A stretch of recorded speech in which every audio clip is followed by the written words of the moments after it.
Oh, hey. Come, sit down. I'm sure you're tired. Come get a seat and I'll tell you a story if you like. I'm Galeas Seeker, a troubadour of dawn. And, welcome to summer home. It's quite nice at the moment, isn't it? Lovely and bright. I almost think it was summer. But I assure you it is still winter. So, story then? Like a drink? Oh, you've got your own. Good. Always important to hydrate. Oh, this story. So, this story I'm a little... I'm not sure it's finished. Doesn't quite seem satisfactory. But if you will do me the honour of listening, and perhaps you can give me some feedback and tell me how I can improve it, if you'd like. This story is The Green Knight. In the early days of dawn, in the court of King Tristane, the first king of dawn, a feast was in full flow following a gallant and glorious tournament. Wine flowed like water and music played throughout the grand hall. The king raised his goblet and, of course, hushed to hear his words. "To dawn!" he boomed. "Most glorious nation in the known world. May the next grand adventure come swiftly." No sooner had the cheers begun to rise when a thunderous boom came from the great wooden door of the hall. Confused revellers looked to the door as another boom sounded, then a third boom. Then the solid beams gave way with a crack, and the splintered door swung open to let a frost giant stride in, wrapped in furs and bearing a massive axe in one hand. Silence stunned the hall before the slow susurration of blades being drawn began to echo throughout the room. The giant held up its free hand in a halting gesture, forestalling a fight before it began to speak. "I am not here to fight, but to challenge. My lady has heard of the deeds of dawn and wishes to know if these so-called nobles are as glorious as they say. The challenge is this. Use my axe to swing one blow at me now, but at summer's height you must take a single blow from me in exchange." As if the ruin of the door was not enough, the giant brought the axe down on a table, cleaving it in two. The frost giant then waited, eyes sweeping the room.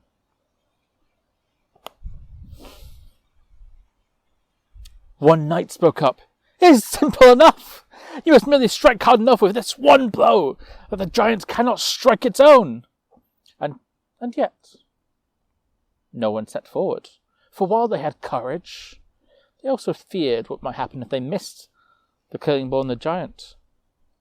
For surely it would not miss. And even if it did, it might still be a fatal blow.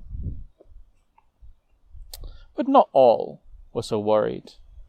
A young knight stepped forward, her green eyes gleaming. "My king, nobles of dawn, my name is Gawain of Larocque, and I would take this challenge as my test. If I surpass this challenge, let me too be known as a noble." A murmur struck up then, but the king silenced it with a gesture. "If you seek this as your test, then have at thee. If you survive the giant's blow, I will name thee noble myself." The knight went to the frost giant then, and heaved the axe from the table's ruin. It was as large as she was, and sized for a giant's hand, but she hefted it all the same, and turned to the giant. The giant looked at her in the eye, and settled down on hands and knees before her, exposing its axe, exposing its neck to the axe's blade. with an unsteady grip and an unfamiliar axe, but with sure hands and steady eyes, the knight brought down the giant's own axe upon its head, sinking the blade deep into bone and flesh, the weight of the keen blade helping her sever the head from its neck. The uproar in the crowd was immediate, cries of celebration echoing around Gawain until they began to die out in ominous succession.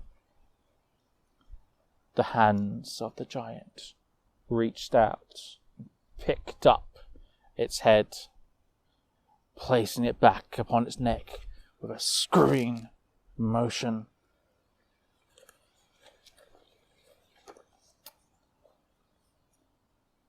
It plucked the axe from Gawain's hand and fixed its gaze upon her. "I have taken but your word and your blow. Gawain of Larrock, do not fail to seek me out.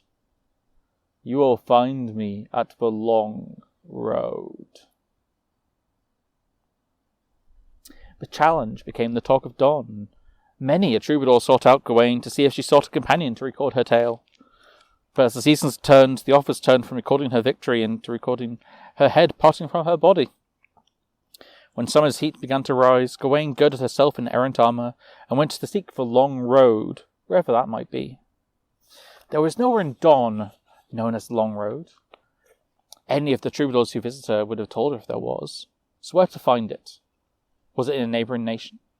Or perhaps in the Sun Realm itself? With magic in mind, she travelled to Weaving, but none of the mages there knew of a place known as the Long Road. It was no place in summer, nor any other realm as far as they knew. Defeated, she began to walk along road and trod, seeking out her destination of growing desperation as summer approached its height. On the longest day of the year, with the sun at its highest in the sky, Gawain came to a crowded camp of bright tents and resplendent banners set up at a crossroads. Desperate for any aid, she approached the camp to be greeted by a group of changelings who invited her to rest and drink. Thankful, she asked if they knew of where she might find the Long Road, to which one of them quipped, "I would think you have found it to have come this far, but perhaps you should ask our Lord instead." They took her deeper into the camp, and as Gawain crossed one particular threshold, she was suddenly aware that she was no longer where she thought. The tent in which she had been led was as grand as any castle, and sat in prominence was a changeling of iron skin and silver swirls, clearly the lord of whom they spoke. "What brings you to my court, young knight? Do you seek a challenge for glory?" Thus prompted, Gawain spilled her story of her frost giant's challenge and her quest to find the giant at the Long Road so that she might complete it. The lord listened with intent, nodding as she spoke. "I may know where the giant may be found, but it is not a place that you can go unaided. For my aid, you must complete my own challenges for you. First, you must tell me my name. No one here will whisper it to you. Second, you must entertain my court with song or story. Third, you must agree to face the giant with neither weapons nor armour. Do these 3 things, and I shall aid you." Gawain sang of love and glory to the Lord's court, garnering applause. She agreed to face the giant with neither arms nor armour. They would make no difference against the axe in any case. But the final challenge was harder. She was no mage than the Lords of Summer, and her visit to Weaving seemed so far behind her. But as she sang, she began to recall a weaver speaking of an Iron Duke who loved challenges. With sudden clarity, she blurted out, "You are Lord Barian, the Iron Duke." "Well done. Now, for your reward." Barian has one of his retinue come forward with a master-crafted gorget forged from green iron and depicting the fields of glory on its own face. With this, you will be able to reach the giant and return to here, should you survive. As Gawain takes it, another herald guides her through another tent door to where a frosty path can be found leading into a blizzard. Gawain is about to follow the path when the herald speaks. "You should know that the gorget will allow you to survive certain death, just once, as long as you are wearing it.